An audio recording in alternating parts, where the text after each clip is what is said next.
সাধারণ নাগরিকের চাপ সৃষ্টি হয়েছে। এটা একটা সমস্যা হয়েছে। এটা নিরসনের ক্ষেত্রে কখনো থেকে সূচনা হয় চেম্বার অফ কমার্স। যে চেম্বার অফ কমার্স ক্ষুদ্র ব্যবসায়ী এবং সে চেম্বার অফ কমার্স হোটেলে পরিণত হয় এবং ক্লাবে পরিণত হয়, কখনো কোনো বিপদে আসেননি। সে কারণে তার প্যারালাল হিসেবে বলে ক্ষুদ্র ব্যবসায়ী যারা আছে এবং এই অঞ্চলে যে সমস্যা, সাধারণ মানুষের যে সমস্যা আছে, যে কথা পক্ষের নিকট তুলে ধরতে চাই। আশা করি আপনাদের পত্রিকা আমাদেরকে সহযোগিতা করবেন।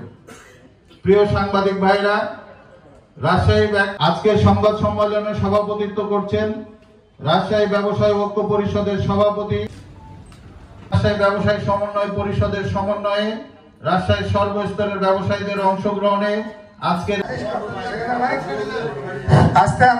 কিছুক্ষণের ভিতরে আমাদের সংবাদ সম্মেলন শুরু হবে। চেম্বারটা তোর বাপের নাকি করিস ছলা বলা, ব্যবসায়ীরা কথা বিষয়ে কথা বলতে চাচ্ছি। আর নির্বাচনের বিষয়টা যেটা বললেন, এটা হয়েছে, এটা হলো নির্বাচনের নামে একটা প্রহসন। কখনো চেম্বার কোনো বিপদে আপদে আসেনি এবং আমি এই রাজশাহী শহরের মধ্যে শিক্ষা প্রতিষ্ঠান ছাড়া আমাদের ফৌজদারি মামলার আসামি হওয়ার কারণে পালিয়ে বেড়াচ্ছেন, ফলে চেম্বারের কার্যক্রম স্থবির হয়ে পড়েছে।